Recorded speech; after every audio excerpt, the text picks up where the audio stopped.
Armadas. Hemos escuchado también la frívola acusación de que la situación de los derechos humanos se debe fundamentalmente al actuar de las Fuerzas Armadas.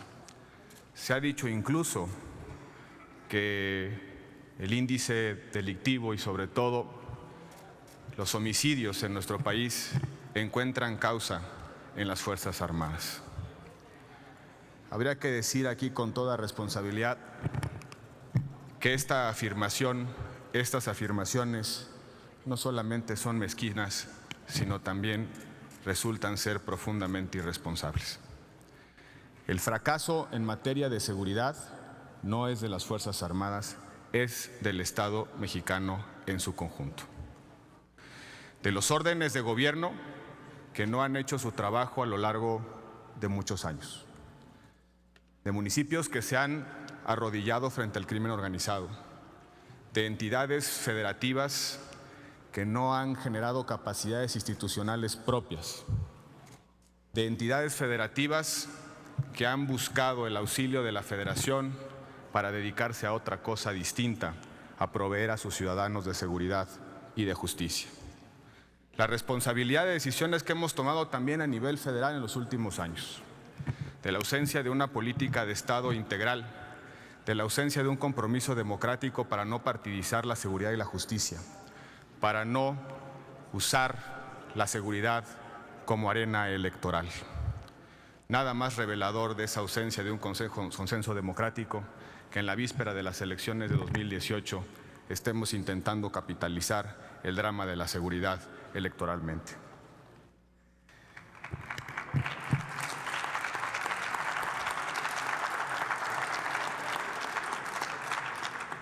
Hay un falso dilema en el que se insiste y en el que no se dice de manera completa la verdad. Militares a la calle o militares a los cuarteles. Ese dilema es falso, o por lo menos es históricamente distorsionado. Las Fuerzas Armadas no pueden regresar a los cuarteles por la sencilla razón de que tienen funciones permanentes. Las tienen desde nuestro texto constitucional, desde que se institucionalizaron como organizaciones permanentes armadas y han ganado funciones permanentes a lo largo del tiempo, en reformas que ha hecho el Congreso de la Unión y decisiones que ha tomado su comandante supremo, no en las últimas administraciones, sino por más de 40 años. O hay que recordar quién se encarga, por ejemplo, de custodiar el espacio aéreo mexicano, quién se encarga de fungir como policía marítima en las aguas territoriales mexicanas, quién se encarga, por ejemplo, del control de los armamentos, quién es autoridad administrativa en materia de armas, fuegos y explosivos, quién se encarga de cuidar las instalaciones estratégicas, quién se encarga de las operaciones de rescate y salvamento en el mar, quién se encarga en buena medida de auxiliar a la población en situaciones de necesidad o que incluso colabora con instituciones civiles en materia de salubridad, como son las campañas de vacunación. Pero lo que tenemos que reconocer es que fueron los poderes públicos los que les hemos dado atribuciones en materia de seguridad. Y no fue la última administración anterior a esta, sino ese consenso, supuesto consenso, viene desde los años 90. Y no me refiero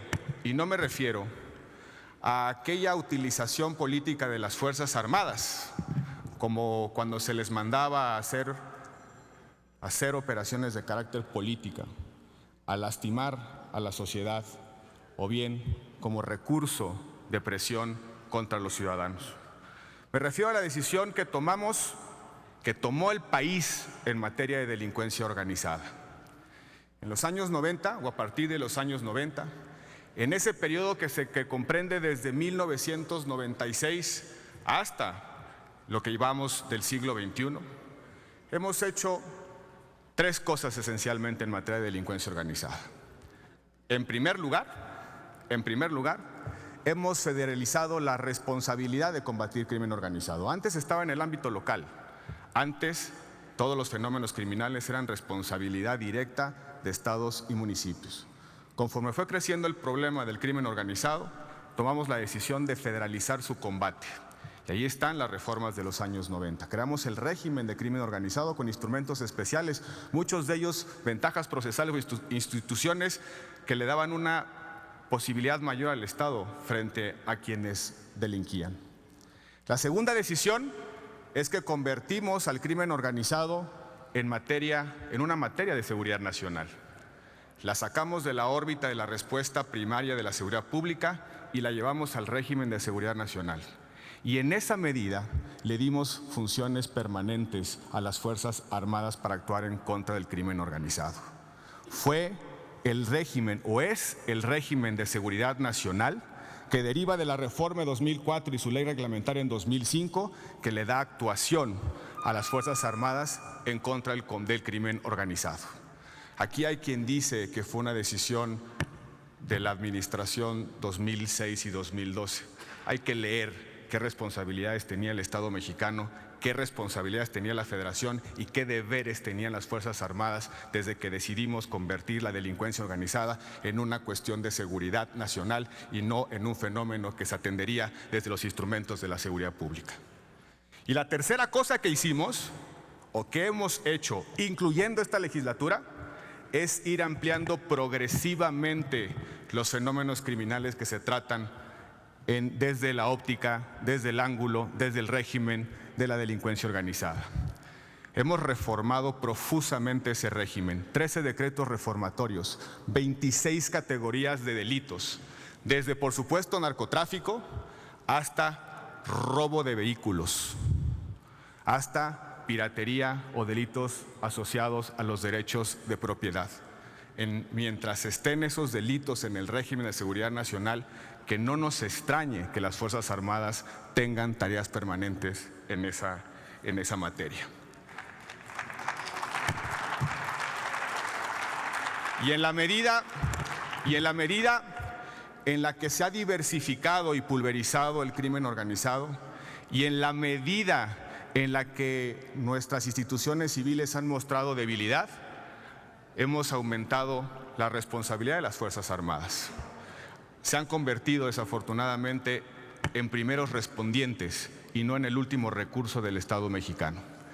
Y eso ha sido posible porque en nuestra Constitución hay una función, una facultad presidencial no reglada, la multicitada fracción sexta del artículo 89 de la Constitución, que dice que el presidente de la República tiene la facultad de disponer de la totalidad de las Fuerzas Armadas para efectos de seguridad interior y defensa exterior.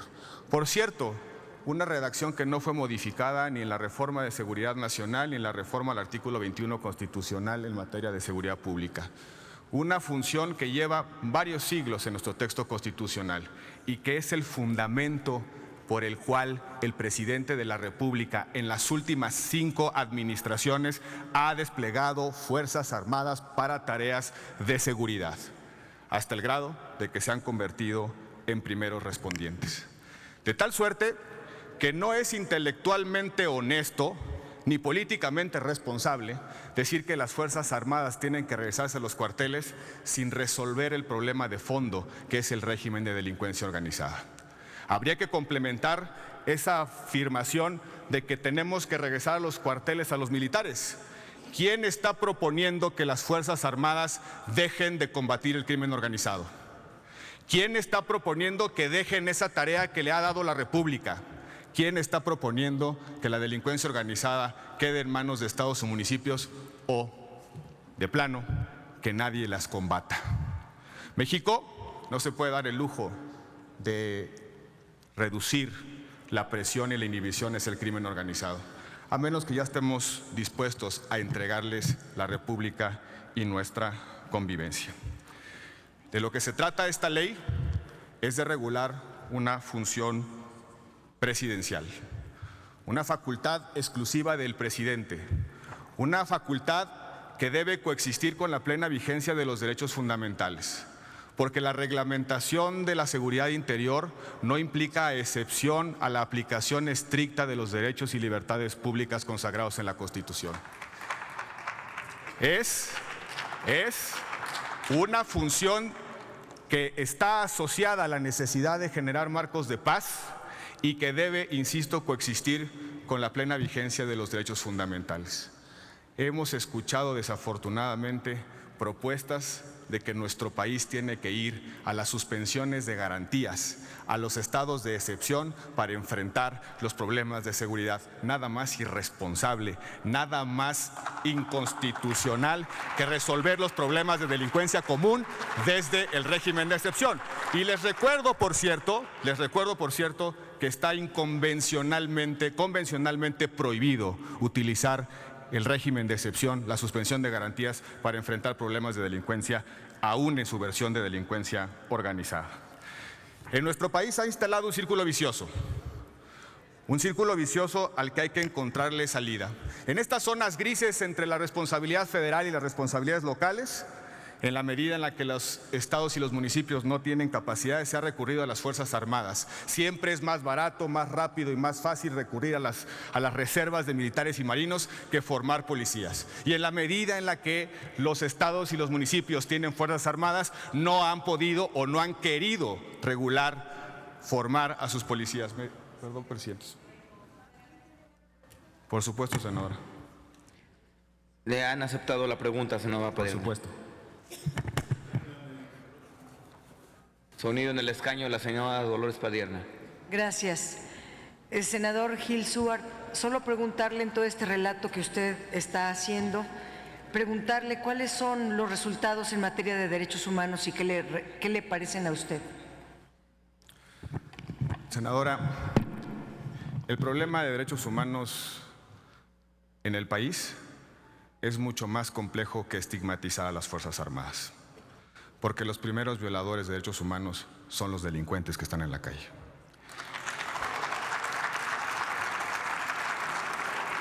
En la medida en la que los estados y los municipios han tenido la ocasión y la oportunidad del recurso de las Fuerzas Armadas, no han formado policías, y de ese círculo vicioso tenemos que salir. Y la salida es precisamente, creo que me están haciendo otra pregunta. Voy a aceptar todas, así me dan más tiempo, ¿eh? Ya le contesté, senadora. Senadora Dolores Padierna, me parece que su pregunta fue atendida. Tiene la palabra para hacer una pregunta el senador Mario Delgado. O si quiere, también hablamos de la violación a derechos humanos a manos de los policías locales, de los policías estatales. El problema de los derechos humanos es un problema estructural, es ausencia de Estado, Y si ustedes creen que la forma de resolver el problema de los derechos humanos es este juego maniqueo de culpar a las Fuerzas Armadas, se les olvida la otra parte de la ecuación, que es justamente el drama de violencia que generan los delincuentes en el país por ausencia de Estado, empezando por el ámbito local. Sonido en el escaño, el senador Mario Delgado, por favor. No, la pregunta es para usted, presidente. ¿Cómo valora el tiempo? Porque cuando yo le di voz a las víctimas no me permitió ni siquiera 8 minutos. Nada más, ¿cómo valora usted el tiempo de los oradores? Le respondo después, senador Delgado, gracias. Adelante. Concluyo, presidente. Frente a los riesgos y a los problemas de seguridad en el país, nos hemos aferrado a la respuesta de contención a cargo de las Fuerzas Armadas. México ha adquirido una adicción a la respuesta de fuerza antes que a la paciente construcción de instituciones. Debemos provocar una suerte de síndrome de abstinencia, dejar de dosificar gradualmente Fuerzas Armadas para que el cuerpo social recupere su capacidad de pensar y sobre todo de actuar con claridad.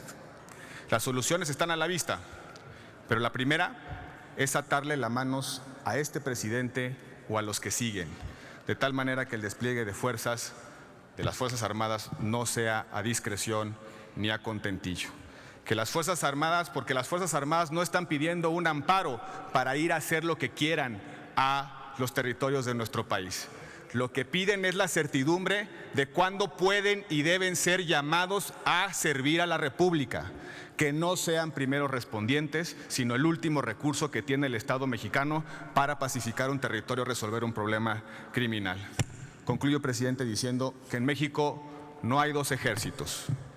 No hay el ejército patriota, leal, displicente de la ayuda humanitaria en los sismos o en las inundaciones. Y del otro lado, el ejército represor, violador de derechos humanos, causante de la violencia. Es un solo ejército y es el que está demandando certidumbre, seguridad jurídica y la renovación de un pacto sobre su lugar en nuestro sistema constitucional. Por su atención, muchas gracias. Senador Gil. Tiene el uso de la palabra